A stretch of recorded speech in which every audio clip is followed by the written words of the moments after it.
नमस्कार जी, सभी का स्वागत है रियल न्यूज़ हरियाणा में। इस समय हम मौजूद हैं सोनीपत जिले के बदाना गांव में। आपको पता है कि जिस तरह से हम आपकी पल पल चेहरे की पल पल शख्सियत के साथ मुलाकात करवाते हैं, लेकिन आज जो मेरी लाइव चर्चा होगी एक ऐसे व्यक्ति के साथ होगी जो पूरे हरियाणा में एक मिसाल बनी हुई है। और पूरे हरियाणा में बच्चे बच्चे की ज़ुबान पर, युवा पीढ़ी की ज़ुबान पर एक ही नाम है, ऋषिपाल बदाना। सब इंस्पेक्टर है हरियाणा पुलिस में, सेवा भी कर रहे हैं, लेकिन फिर भी समाज के बीच में उतरे हैं। समाज की अगर बात करें, उन युवाओं की बात करें, राष्ट्रभक्त की अगर बात करें, ये सब कार्य में अगर नाम आएगा तो ऋषिपाल बदाना का आएगा। आज लाइव चर्चा में खास उनसे पूछते हैं कि नौकरी के होते हुए भी वो पूरे हरियाणा में सर्वे करते हैं, पूरे हरियाणा में युवा टीम को जोड़ते हैं। कैसे जोड़ते हैं, इतनी एनर्जी है, घूमना फिरना। सुबह अगर बात करें, अगर आप बुलाओगे तो ट्रैवल भी करके आप पहुँचेंगे।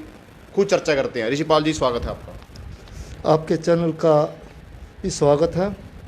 और मैं जो पुलिस की नौकरी के साथ साथ समाज सेवा में जो आया कि मैंने समाज में देखा कि आज जो समाज में जो अशिक्षा है, बेरोजगारी है, भ्रष्टाचार है, जातिवाद है, और इससे ऊपर उठकर हमें सिर्फ भारत के लिए काम करने की जरूरत है जी। तो और आप पहले एक बार परिचय बताएं, अपना परिचय दर्शकों को, कि आपका पूरा परिचय क्या है।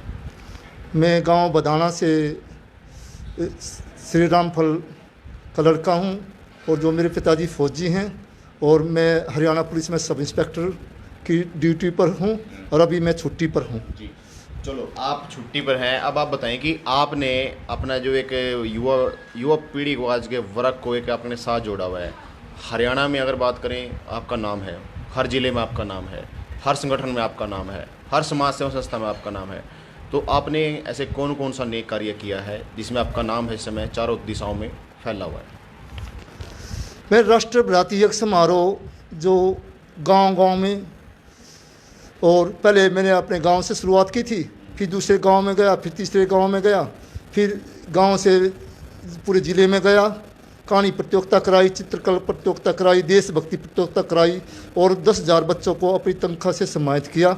जब भी मेरी छुट्टी मिलती थी, किसी न किसी स्कूल में, संस्थान में जाकर, किसी न किसी जो संस्था के साथ जुड़कर देश सेवा के लिए बच्चों को सम्मानित किया, और उनको अपनी कविताओं के माध्यम से, जो मेरी कविताएं हैं, वो देश और समाज को एक संदेश देती हैं। और जब व्यक्ति स्वस्थ होगा तो उसके विचार स्वस्थ होंगे, उसके मन में स्वस्थ विचार बसते हैं, जो स्वस्थ व्यक्ति होता है। तो एक बार कविता की अगर बात करें तो एक अच्छी सी कविता हो जाए उन दर्शकों के लिए। अगर इस समय 2 शब्द आपको उस कविता के याद हो, पंक्ति हो। देश के लिए मर जाएंगे, मिट जाएंगे, हो जाएंगे हम कुर्बान। देश के लिए ये तपोभूमि है ऋषियों की, यहाँ तप होते हैं रोजाना। इन्हीं संदेशों को लक्ष्य बनाकर जीवन को आगे बढ़ाना। देश के लिए मर जाएंगे, मिट जाएंगे, हो जाएंगे हम कुर्बान।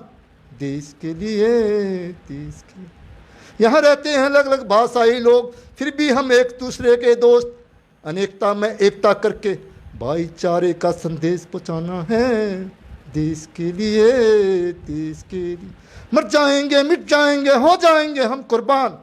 देश के लिए बहुत बढ़िया। आपने जितने अच्छी कविता का बताई उसके बारे में बहुत बढ़िया। लेकिन अब जो मैं बात करूँगा आपसे, देशभक्ति की बात करूँगा। कहीं ना कहीं हमारे जो अगर बात करें, जिन्होंने देश की आज़ादी की लड़ाई लड़ी है, उनको लोग भूल चुके हैं। कहीं पर अपना राजनीति कर रहे हैं उनके ऊपर। कहीं ना कहीं क्या कारण है, क्यों भूल रहे हैं पूरे उन ऐसे व्यक्तियों को? हम मान सम्मान के साथ नाम लेते हैं उनका। आप बताएं क्यों भूल चुके हैं आजकल के युवा, जो नौजवान साथी, उनको क्यों भूल चुके हैं? किसी भी कार्य करने के लिए, समाज सेवा के लिए पहले होता है चरित्र निर्माण, व्यक्तित्व का निर्माण। आज जो व्यक्ति का निर्माण न कर इंसान स्वार्थ की तरफ भाग रहा, और भागदौड़ की ज़िंदगी में जो अपना जो महत्व खो चुका। यहीं तक कहना चाहूँगा कि हमें मोमबत्ती चौराहे पर नहीं, दिलों में जलाने की जरूरत है। हमें दूसरों को नहीं, पहले खुद को जगाने की जरूरत है। जब से पश्चिमी सभ्यता का विस्तार हुआ है, भारतीय संस्कृति प्रहार हुआ। फैशन की होड़ में, ज़िंदगी की भागदौड़ में इसे खोने की नहीं, बचाने की जरूरत है। इसी तरह जो हमारे समाज के लोग हैं, वो समाज सेवा को छोड़कर दिखावे की ओर में लगे हुए। और जो दिखावा जहाँ पर आ जाता है वहाँ सेवा नहीं मानी जाती, और मैं दिखावे को पसंद नहीं करता। तो अगर बात करो दिखावे की, आज तक आपने कोई दिखावा भी नहीं किया। आज तक आपने कहीं पर राष्ट्रभक्त की अगर बात करें, कहीं पर फ्लैक्स पे अपनी फ़ोटो नहीं लगाई साथ में, सिर्फ तिरंगे के अलावा आपने कहीं पर कोई फ्लैक्स में फ़ोटो लगाई। आज तक मुख्य कारण क्या रहा कि आपने आज तक अपना फ्लैक्स पे फ़ोटो क्यों लगी आपके आज तक? माँ और मातृभूमि में कोई अंतर नहीं होता। एक माँ जहाँ हमें अन्न धन देती है, एक माँ हमें औषधि शक्तिशाली बनाती है, वहीं पर एक माँ हमारा लालन पोषण करती है। उसी तरह जो मैं भी अपनी माँ को और मातृभूमि में कोई अंतर नहीं समझता, उसकी सेवा को सबसे बड़ा धर्म समझता। और इसीलिए जो मैंने है ना, जो अब जहाँ पर सेवा हो जाती है वहाँ अपना कोई नाम नहीं होता।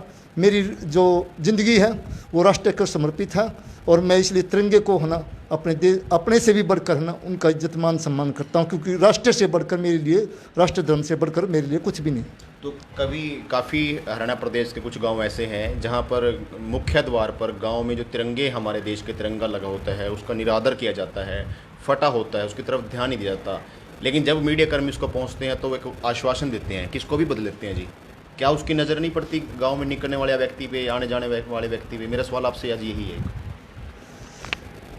देखिए, जब भी मैंने अभी कहा था ना कि जो ना कुछ लोग दिखावे के कार्यक्रम करते हैं, जैसे कोई उनका जन्मदिन आ गया, फ़ोटो लगा दी और लिख दिया वी सत सत प्रणाम, चाहे वो भगत सिंह की फ़ोटो हो, चाहे चंद्रशेखर आज़ाद जी की हो, चाहे वो लाल बहादुर शास्त्री जी की हो, चाहे वो सुभाष चंद्र बोस जी की हो, उनको जन्मदिन पर है ना सिर्फ फूल अर्पित करके करते। हमारा जो प्रोग्राम है इस तरह का नहीं है, फूल अर्पित करना नहीं है हमारा उनके आदर्शों को अपने जीवन में ग्रहण करने का। जब हम महान पुरुषों के, शहीदों के आदर्शों को अपने जीवन में अपनाएंगे तभी हम उनको सच्ची श्रद्धांजलि दे सकते हैं। तो अब क्या मैसेज रहेगा युवा पीढ़ी के लिए, जिस तरह से वो भूलते जा रहे हैं अपने उन सब को, सेनानियों को क्या कहोगे उनके बारे में, जिस समय भूलते जा रहे हैं उनकी युवा पीढ़ी के लिए? उनके लिए यही कहना चाहूँगा कि जो आज अपने रास्ते से भटक रहे हैं, भारतीय संस्कृति को छोड़ पश्चिमी सभ्यता को अपना रहे हैं, तो अपनी संस्कृति को अपनाएं, अपनी पहचान को जो है ना मत खोएं, क्योंकि राष्ट्र सेवा से बड़ा कोई धर्म नहीं होता।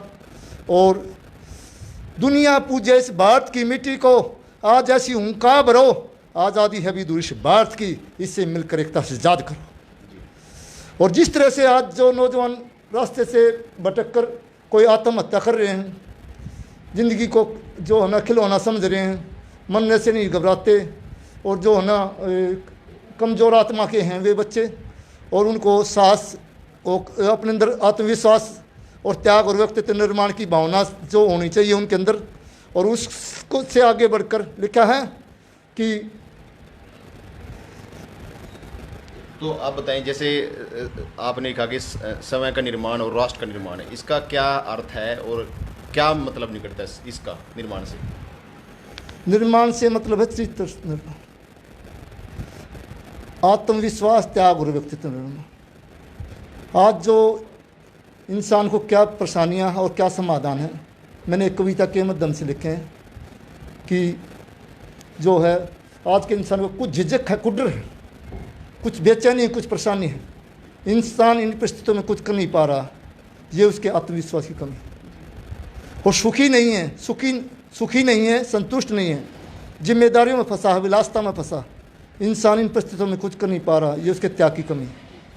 हिंदू है, मुस्लिम है, सिख है, ईसाई है, असीम शक्तियाँ उसके पास, लेकिन अगर उसका व्यक्तित्व निर्माण नहीं है तो वह भी कुछ नहीं कर पा रहा है। आत्मविश्वास, त्याग और व्यक्तित्व निर्माण समस्त उलझनों की एक सुलझन है, फिर भी इंसान कुछ कर नहीं पा रहा, तो उसकी आदत व सद्बुद्धि कमी है। तो अपनी आदतों में सुधार करने की जरूरत है। रोजाना की दिनचर्या है ना, जो गलतियाँ मुझसे भी होती है, मुझसे कोई गलती होती है, मैं सुधार करता हूँ, इसी तरह वो अपनी गलतियों को समझकर अपने अंदर सुधार करे और आगे बढ़े। जो आज का युवा है वो अपनी गलतियों से सबक नहीं लेता, और सबक लेने की जरूरत है। रोजाना मैं भी अगर मुझसे कोई गलती होती है तो शाम को उस पर विचार करता हूँ, और अगले दिन सुबह नए संकल्प के साथ जीवन को शुरुआत करता हूँ। क्या गलती हुई, इसको पश्चाताप करते हो बैठ के, हाँ वहाँ गलती हुई है, दोबारा नहीं होगी। हाँ जी, धन्यवाद जी। तो देखिए, ऋषिपाल बदाना ने इतने अच्छे विचार रखे हैं अपने, और इतनी बड़ी बात कही है युवा पीढ़ी के लिए, सभी समाज के लिए। लेकिन हम भी आपसे अपील करते हैं कि आप लोग भी इनकी जो राष्ट्रभक्ति है उसका पूरा मान सम्मान करें और इनको पूरा हौसला दें। इनका मोबाइल नंबर है जो मैं कैप्शन में डाल दूंगा, आप इन संपर्क भी कर सकते हैं। आपको कोई विचार लेने हो, कोई समाज की अगर बात हो, इंसाफ की अगर बात हो, किसी भी मुद्दे पर अगर बात हो तो आप इनकी राय ले सकते हैं, इनसे बात कर सकते हैं। सोनीपत में मौजूद हूँ, बदाना गांव में, इनके निवास स्थान पर। जय हिंद, जय भारत, नमस्कार।